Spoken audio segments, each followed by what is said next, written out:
सोनीपत में रोडवेज के ड्राइवर की हत्या और उसके बेटे की आत्महत्या के मामले के विरोध में यहां पूरे हरियाणा भर में रोडवेज के चक्के थमे रहे। वहीं यमुनानगर की बसों में भी हड़ताल दिखाई दी। बता दें कि यमुनानगर में एक दिन की हड़ताल से लगभग 11 लाख रुपए का यमुनानगर रोडवेज डिपो को नुकसान हुआ है। रोडवेज महाप्रबंधक ने बताया कि यमुनानगर डिपो से लगभग 125 बसें विभिन्न प्रदेशों और हरियाणा के विभिन्न जिलों में रोज निकलती हैं, लेकिन कल हरियाणा रोडवेज का चक्का जाम होने पर 30 बसें ही मात्र यमुनानगर डिपो से निकली। इस दौरान सवारियों को तो काफी परेशानी भी हुई। यात्री बसों न मिलने के कारण इधर उधर भटकते रहे। इंदिरा गांधी विश्वविद्यालय मीरपुर के आज 10वें स्थापना दिवस पर मुख्य अतिथि के तौर पर राज्यपाल पहुंचे। साथ ही विशिष्ट अतिथि के रूप में केंद्रीय मंत्री राव इंद्रजीत सिंह ने भी शिरकत की। इस मौके पर राव इंद्रजीत सिंह काफी खफा नजर आए। उन्होंने कहा कि जब वो पहली बार विश्वविद्यालय में आए थे तो उन्होंने तुलाराम की शोध करने के लिए एक बेंच स्थापित की थी और उन्होंने 21 लाख रुपए वहां दिए भी थे। उन्होंने आज विश्वविद्यालय से सवाल किया कि उन्हें बताया जाए कि कितने बच्चों ने तुलाराम के ऊपर शोध किया। वहीं उन्होंने कहा कि उन्हें विश्वविद्यालय प्रशासन द्वारा नहीं बुलाया जाता। यहाँ तक कहा कि उनकी फितरत में भी बिना बुलाए आना उनकी फितरत में नहीं है। साथ ही उन्होंने कहा कि यह जो दक्षिणी हरियाणा है यह शिक्षा से वंचित रहा है, इसके लिए पूर्ववर्ती सरकार इसके लिए जिम्मेदार है। गुरुग्राम में ट्रैफिक पुलिस ट्रैफिक नियमों का पालना करने के लिए लोगों को जागरूक कर रही है, लेकिन दूसरी तरफ जो तस्वीर सामने आ रही है उसमें गुरुग्राम शहर के जो लोग हैं वो ट्रैफिक नियमों का धड़ल्ले से उल्लंघन कर रहे हैं। अब ऐसे में गुरुग्राम पुलिस ने पिछले 7 महीने में 1 करोड़ 80 लाख रुपए के चालान किए हैं।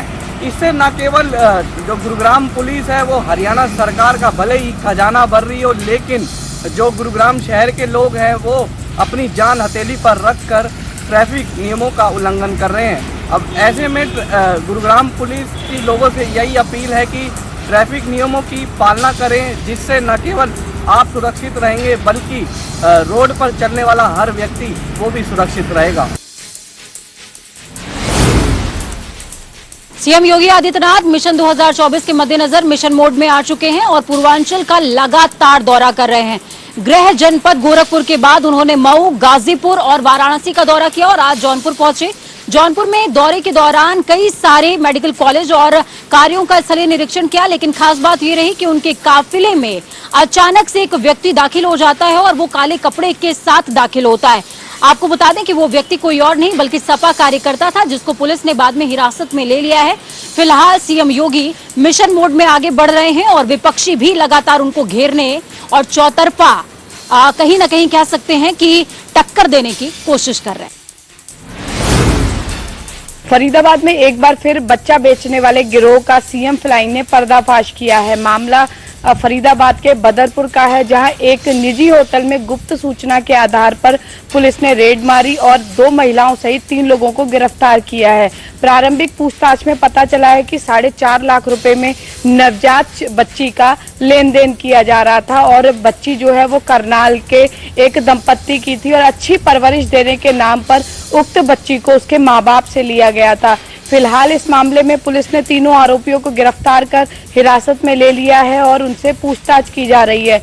वहीं इस मामले में पुलिस का कहना है कि इस गिरोह के तार कहां तक जुड़े हुए हैं उसके बारे में जांच के बाद ही पता लग पाएगा, लेकिन प्रारंभिक पूछताछ में उक्त तीनों आरोपियों ने एक और बच्ची का सौदा करने की बात जो है वो स्वीकार कर ली गई है।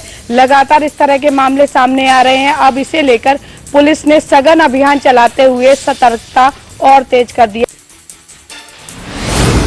आज कालावाली क्षेत्र में जगह जगह पर रोड जाम रहे। भारतीय नौजवान सभा के अध्यक्ष पवेल सिंह ने के आह्वान पर जगह जगह रोड जाम किए गए। चकेरिया गांव में रोड जाम किया गया, जो कि कालावाली से ओढ़ा को जाता है। वहीं कालावाली के नशा मुक्ति केंद्र के पास रोड जाम किया गया। वही जगमाल वाली गांव में भी बच्चों अभिभावकों के द्वारा रोड जाम किया गया। रोड जाम करने के कारण मुख्य कारण रहे कि स्कूलों में जो अध्यापकों की कमी को लेकर पूरा करने की मांग काफी समय से उठ रही है। पवेल सिंह ने आरोप लगाए थे कि सरकार है जो उनकी सुन नहीं रही है, सरकार के कानून के तले जूं नहीं रह रही है। वह एक सप्ताह से जगह जगह स्कूलों में जाकर स्कूलों के गेट बंद करके प्रदर्शन कर रहे हैं, लेकिन प्रशासन की ओर इस तरफ ध्यान नहीं दिया जा रहा है। उनकी मांग थी कि अध्यापकों की जो कमी है उसको पूरा किया जाए, जो शिक्षा नीति है उसमें बदलाव कहीं ना कहीं किया जाए। इस बदलाव को के चलते कहीं ना कहीं अध्यापकों के जो तबादले में गलत तरीके से किए गए हैं।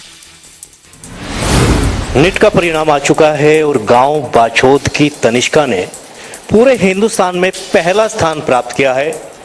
मैं हूं तनिष्का के घर पर आज, जहां एक खुशियों का माहौल बना हुआ है, मिठाइयां बांटी जा रही है, एक दूसरे को बधाई दी जा रही है। तनिष्का के दादा यहां पर हैं, उनकी दादी है, भाई है, गांव के और लोग हैं यहां बधाइयां देने के लिए आने लगे हैं परिवार को कि आज तनिष्का ने पूरे हिंदुस्तान में नाम रोशन किया है, गांव का, देश का और प्रदेश का। अब परिवार और दादा साथ ही गांव के लोगों का मानना है और एक उम्मीद भी है कि तनिष्का डॉक्टर बन के देश की सेवा करे। फतेहाबाद के विधायक दुड़ाराम के ड्राइवर सुभाष द्वारा कुछ माह पहले आत्महत्या करने के प्रयास के मामले में आज एक नया मोड़ आ गया।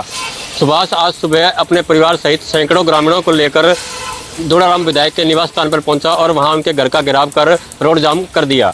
सुभाष का आरोप है कि दुड़ाराम के विधायक के जो पीए हैं राजवीर, उन्हें नौकरी लगवाने के नाम पर 85 लाख रुपए दिए थे, लेकिन जब उन्हें पैसे वापस नहीं दिए गए तो उन्होंने आत्महत्या करने का प्रयास किया।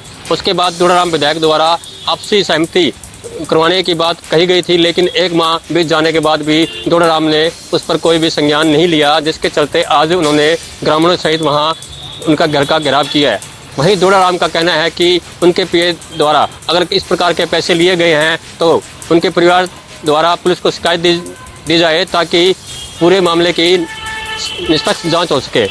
अब देखना ये होगा कि क्या ग्रामीण अपनी मांग को लेकर ऐसे ही अड़े रहेंगे या पुलिस को शिकायत देकर पूरे मामले की जांच करवाएंगे। बारिश के सीजन के बाद जिला सिरसा में मच्छर जनित बीमारियों ने अपने पैर पसारने शुरू कर दिए हैं। जिला में स्वाइन फ्लू का एक मामला सामने आया है जो कि डिंग क्षेत्र के एक गांव से है। मरीज को फिलहाल हिसार के एक निजी अस्पताल में भर्ती करवाया गया है, जहां उसका इलाज चल रहा है। वहीं अगर डेंगू की बात की जाए तो जिला सिरसा में अब तक डेंगू के 7 मामले सामने आ चुके हैं। वहीं सिरसा नागरिक अस्पताल के उप सिविल सर्जन डॉक्टर बुद्धराम ने जानकारी देते हुए बताया कि 20 से 25 मरीज जो कि संभावित हैं डेंगू के आ रहे हैं, जिनकी सैंपलिंग की जा रही है।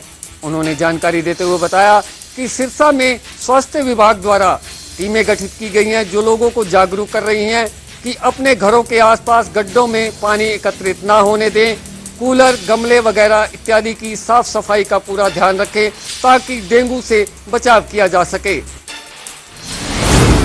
प्रगतिशील हिमाचल के 75 वर्ष पूर्ण होने पर हमीरपुर जिला के सुजानपुर विधानसभा क्षेत्र में कार्यक्रम का आयोजन किया गया, जिसमें हिमाचल के मुख्यमंत्री जयराम ठाकुर ने बतौर मुख्य अतिथि शिरकत की। उनके साथ केंद्रीय मंत्री अनुराग सिंह ठाकुर विशेष रूप से उपस्थित हुए। इस दौरान हिमाचल प्रदेश के पूर्व मुख्यमंत्री प्रेम कुमार धूमल भी उपस्थित रहे।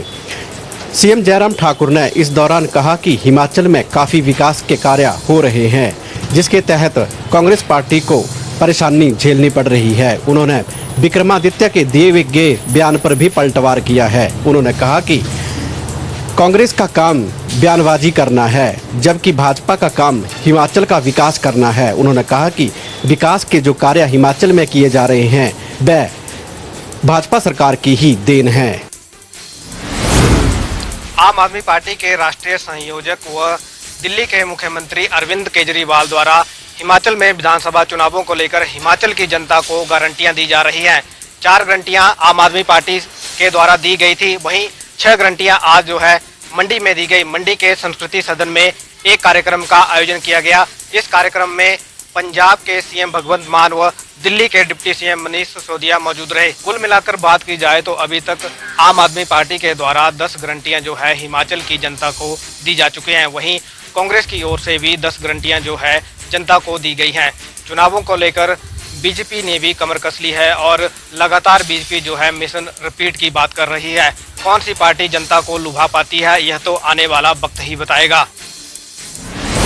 मुख्यमंत्री द्वारा 9 नए उपमंडल घोषित करने के बाद नांगल चौधरी का भी जो नाम जो है उस लिस्ट में शामिल होने के बाद यहाँ के कार्यकर्ताओं और क्षेत्रीय लोगों द्वारा खुशी का जो है वो माहौल वो बहुत ज़्यादा गरमाया हुआ है। लोग एक दूसरे को मिठाई खिलाकर खुशी प्रकट कर रहे हैं और उसी कड़ी में आज जो है नांगल चौधरी के विधायक डॉक्टर अभय सिंह यादव जब यहाँ पहुँचे हैं तो उनका जो है भव्य स्वागत और अभिनंदन किया गया है।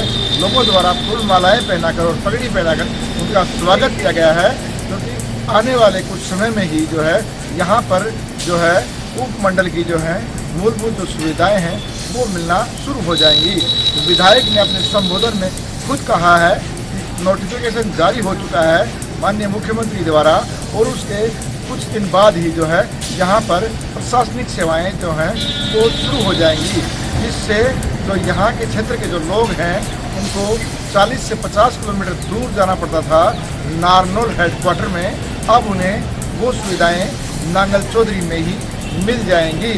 बहरहाल जो भी हो, अब देखना यही होगा कि लोगों को उपमंडल के बाद जो प्रशासनिक सेवाएं हैं वो कब तक शुरू होने के बाद मिल पाएंगी। 150 दिनों तक चलने वाली कांग्रेस की भारत जोड़ो यात्रा कन्याकुमारी से लेकर जम्मू कश्मीर तक चलेगी। इस यात्रा का मार्गदर्शन खुद राहुल गांधी कर रहे हैं। इससे एक नेता के रूप में उनकी स्वीकार्यता का पता चलेगा और साथ ही देश के मिजाज का भी पता चलेगा। कांग्रेस की भारत जोड़ो यात्रा को लेकर राहुल गांधी ने एक प्रेस वार्ता की है, जिसमें उन्होंने भाजपा पर जमकर निशाना साधा है। उन्होंने कहा कि हर एक व्यक्ति और संगठन की अपनी विचारधारा होती है। जो नुकसान भाजपा और आरएसएस की विचारधारा ने देश का किया है, उसके खिलाफ ये यात्रा है। भाजपा ने इस देश के सभी संस्थानों को अपने नियंत्रण में ले लिया है और उनके माध्यम से दबाव डाल रही है। हम अब एक राजनीतिक दल से नहीं लड़ रहे हैं, अब ये लड़ाई भारतीय राज्यों की संरचना और विपक्ष के बीच में है। अब आगे ये देखना होगा कि कांग्रेस की भारत जोड़ो यात्रा का कितना असर होता है। गाजियाबाद के एक पार्क में पिटबुल डॉग ने 11 साल के बच्चे पर हमला कर दिया। पिटबुल ने उस बच्चे के कान और गाल को नोच दिया। पिटबुल का यह हमला इतना खतरनाक था कि बच्चे के चेहरे पर करीब 150 से ज्यादा टांके आए हैं। फिलहाल डॉक्टरों ने सर्जरी के बाद बच्चे को डिस्चार्ज कर दिया है और बच्चे के पिता ने इस मामले की शिकायत पुलिस को दे दी है। वहीं यूपी के नगर निगम ने कुत्ते के मालिक पर 5,000 रुपए का जुर्माना भी लगाया है। ये मामला बीते शनिवार का है, जिसकी सीसीटीवी फुटेज गुरुवार को सामने आई है। घटना संजय नगर के सेक्टर 23 की है, जहां शनिवार को एक बच्चा पार्क में घूम रहा था। वहीं पास में रहने वाली एक लड़की अपने पालतू पिटबुल डॉग को घुमा रही थी। इस दौरान पिटबुल उस लड़की के हाथ से छूट गया और पिटबुल ने बच्चे पर हमला कर दिया। अचानक हुए हमले से बच्चा जमीन पर गिर गया। पिटबुल ने उसको बुरी तरह नोच डाला। आसपास के लोगों ने भागकर बच्चे की जान बचाई और दोनों को अलग किया। आनन फानन में घायल बच्चे को परिजन नजदीकी हॉस्पिटल ले गए। डॉक्टरों ने उसके चेहरे पर 150 टांके लगाए हैं। बच्चा फिलहाल कुछ बोलने या खाने पीने की स्थिति में भी नहीं है। इस मामले में आरोपी पक्ष से ललित त्यागी ने गलती मान ली है, लेकिन पिता ने कहा है कि माफी से उसके बेटे के जख्म नहीं भरने वाले। गाजियाबाद नगर निगम ने कुत्ते के मालिक पर कार्यवाही करते हुए उस पर 5,000 रुपए का जुर्माना लगा दिया है। इसकी वजह यह है कि कुत्ते के मालिक ने उसका रजिस्ट्रेशन नहीं करवाया था। वहीं आपको ये भी बता दें कि पिटबुल डॉग इतना खतरनाक है कि वो जर्मनी और अमेरिका समेत 41 देशों में बैन भी उस पर लगाया हुआ है।